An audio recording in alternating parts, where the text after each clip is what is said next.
Hello friends, നമുക്കൊന്ന് ഉന്നക്കായ ഉണ്ടാക്കിയാലോ? വാ. അതിനായി ഒരു 3 ഏത്തപ്പഴം ഞാൻ ഇതേപോലെ ചെമ്പിൽ ആവിയേറാൻ വെച്ചിട്ടുണ്ട്. ഒരു 10 മിനിറ്റ് ശേഷം ഇത് പുറത്തേക്കെടുത്ത് ഇതിൻ്റെ തൊലിയെല്ലാം കളഞ്ഞ് നെടുകെ കീറി ഇതിലെ നടുക്കുള്ള നാര് ഭാഗം ഒന്ന് എടുത്ത് കളയുക. ശേഷം ഒരു സ്പൂൺ വെച്ചിട്ടോ അല്ലെങ്കിൽ ഒരു ഫോർക്ക് വെച്ചിട്ടോ ഒന്ന് ഇതേപോലെ ഒന്ന് സ്മാഷ് ചെയ്തെടുക്കുക. ഇനി ഒരു പാൻ അടുപ്പത്ത് വെച്ച് അതിലേക്ക് കുറച്ച് നെയ്യ് ഒഴിച്ച് കശുവണ്ടി മുന്തിരി ഒന്ന് റോസ്റ്റ് ചെയ്തെടുക്കുക.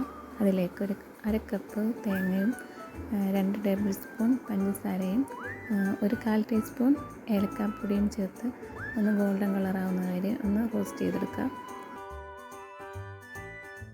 ഇപ്പോൾ നമ്മുടെ ഉന്നക്കായയുടെ ഫില്ലിംഗ് റെഡി ആയിട്ടുണ്ട്. ഇനി നമ്മൾ നേരത്തെ മാറ്റി വെച്ചിരിക്കുന്ന ആ നേന്ത്രപ്പഴത്തിൻ്റെ കൂട്ടെടുത്ത് ഓരോ ഉരുളകളാക്കി അതിനെ ഒന്ന് കൈ കൊണ്ടൊന്ന് കുഴിച്ചെടുത്ത് അതിൻ്റെ ഉള്ളിൽ ഈ ഫില്ലിംഗ് നിറച്ച് ഉന്നക്കായയുടെ ഷേപ്പിലാക്കി ഒന്ന് ഉരുട്ടിയെടുക്കുക.